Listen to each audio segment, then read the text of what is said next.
So, basically, what's the essence of the task? Sometimes you have to deal with objects, whose animation represents a so-called conveyor belt. In this case, you can see that each segment is not connected to each other. And to solve the problem with this model, I had to animate each polygon manually. At each bend radius, this is quite time-consuming. Recently, I managed to find a solution using ChatGPT. The solution was as follows.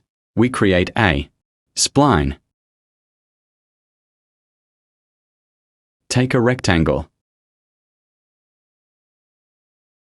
Smooth the corners. Set the corner radius. Smooth our turns. Then let's create, let's say, a box object. But since I already had a pre-made template, I just decided to redo everything. We create, conditionally, a certain number of segments, which can vary depending on your task. They can be more or fewer. This should be determined along the way. Then we convert it into editable poly. Remove the end segments we don't need. For clarity, you can apply some image to see the movement. Next, we apply the PathDeform modifier. So PathDeform and specify our path as the trajectory for the motion. Here, it's necessary to adjust the view we want to get in the end, meaning we need to close this line. Rotation allows us to rotate. By the way, you can rotate at certain angles. In particular, we need 90 degrees. Here you can notice the appearance of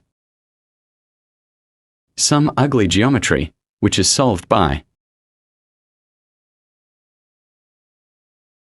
applying the normalize spline modifier to the curve. You can notice that the object immediately becomes more correct. You can play with this normalize, but basically, the default is enough. Next, we need to adjust the segments as precisely as possible using Strang, in this case. In 2016, Max, this is done manually. And getting a perfect fit is quite difficult. Let's try. But I think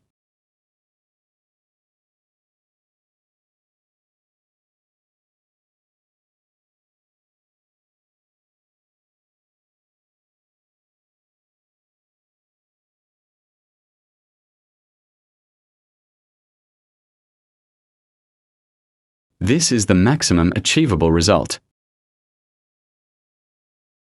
There are only 3 decimals possible. But for most tasks, this is sufficient. Next, we need to bake, or rather, first create animation via Deform. We enable Auto Key. Move for the required number of keys. The more keys, the smoother the animation. The fewer keys, the faster the animation. Let's set 50. Set 100% on this key. And you can see the animation works. However, here I still see some deformation. And we can try to tweak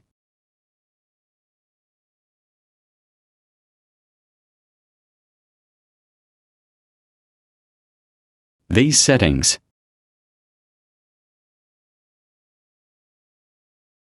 Let's see now. So, now the movement is more accurate. The only thing is to readjust Strang.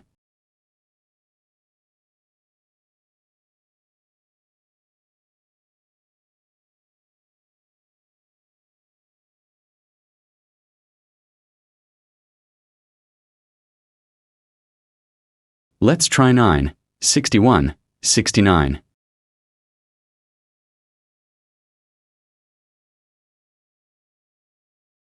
"78.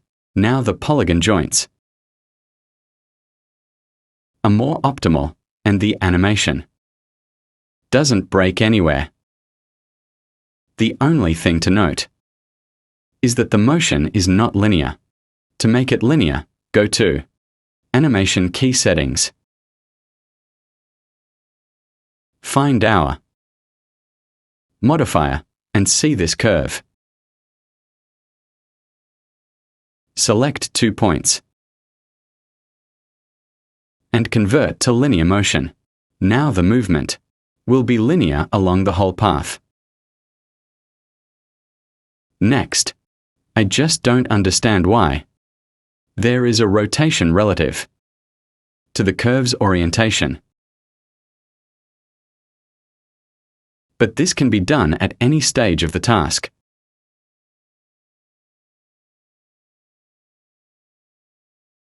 So it doesn't spoil the view. We place it in this position. Let it be. Now, the next step is creating a copy object modifier.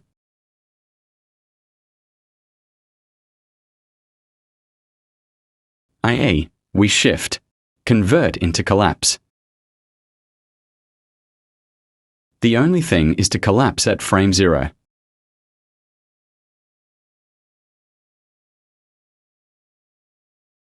Collapse. And apply the morph modifier. Now, the problem is to manually record each key into the morph slots. Doing it manually is hard. And in general, creating all these objects manually is quite difficult, so our script will handle this. We go to Script Launch and select our script. Handwritten in this case.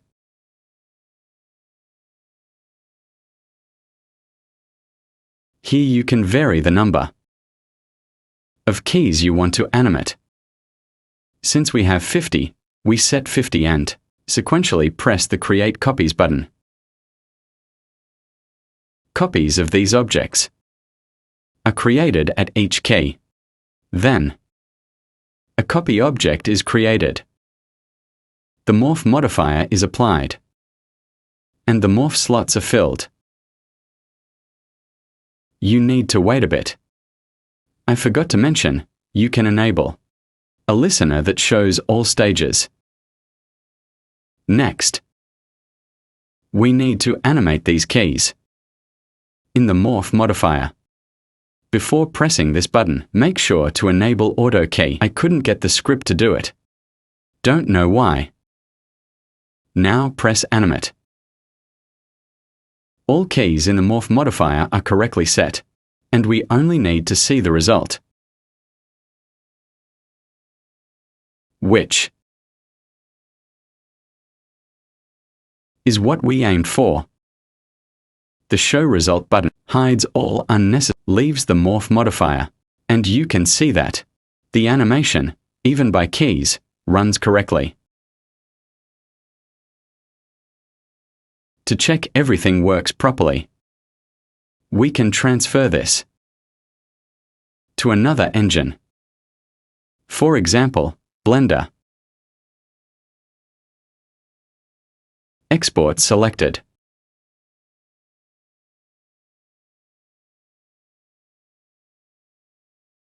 Make sure the Morph checkbox is ticked.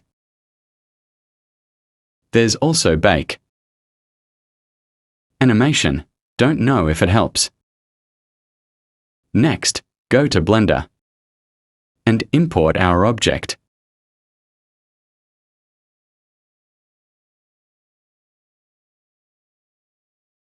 So, the object is here. Enable Texture Display and check the animation. As we can see, it works correctly. You can also test in other engines. For example, let's upload to Sketchfab.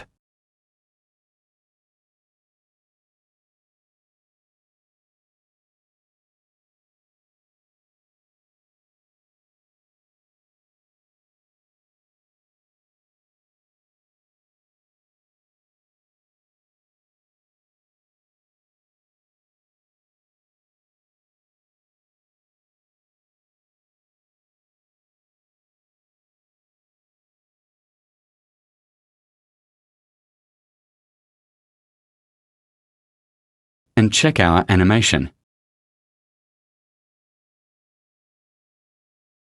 As we can see, everything works properly.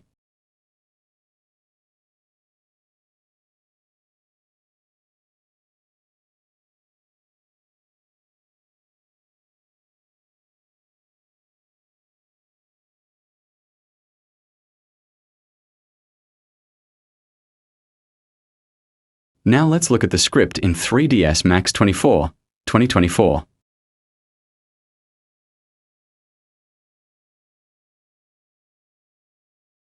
The same method.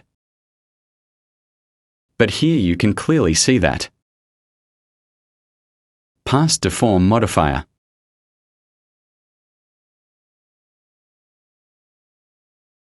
is a bit more flexible than in 2016. Also, set a radius.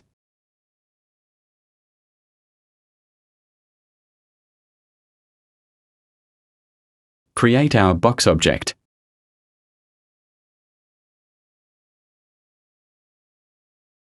Now we enable. Also do Edit Poly.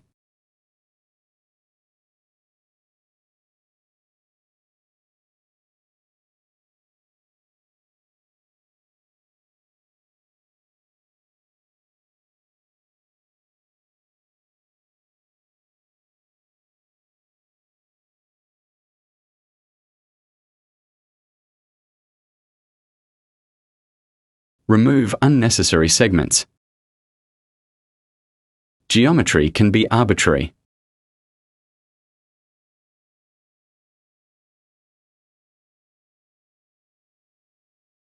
Now,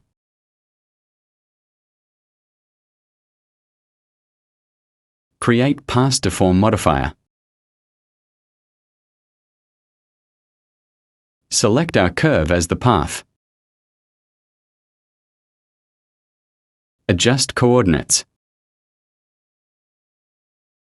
Note there is an Auto Strang button that allows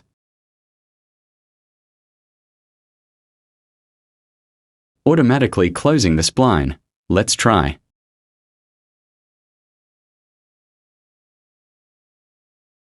You can see artifacts appear, but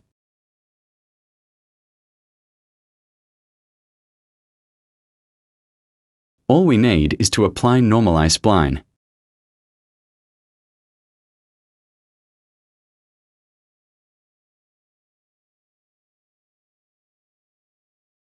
Now we'll tweak the settings.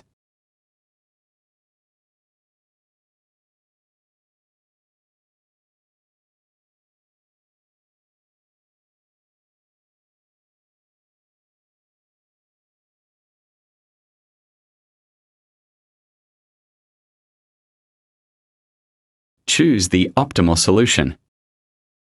I'm not sure if it's better. Probably like this. Next, we go back to rotation settings. Rotate to the needed angle. In this case 90. Segment width depends on curve settings, which requires fine adjustment.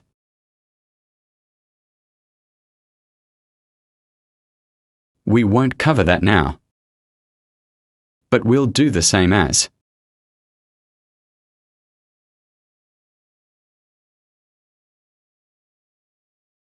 In 2016 Max, animate our curve. Enable Auto Key. Move, say 50 frames. Set percentages.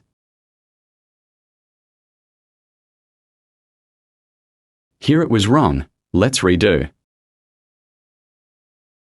Move to 0, create 0, move to 50.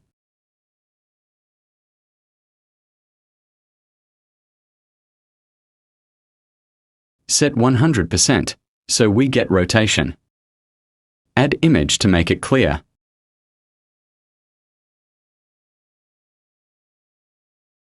Then go to our script.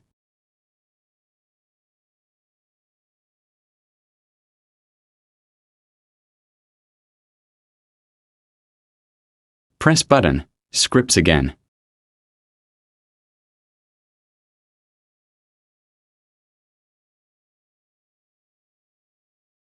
Move, create copies.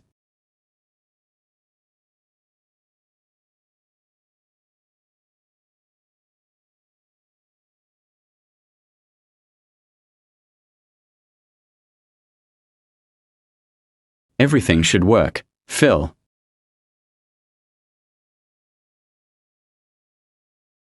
Our modifier copies. Apply animation. But enable auto key first. And show result. So, we get the same result.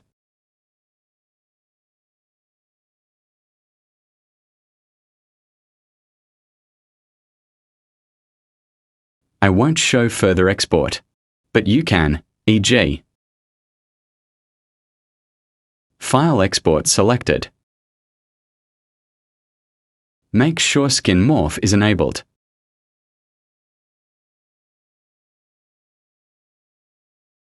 And go to Blender. Import, Desktop, done.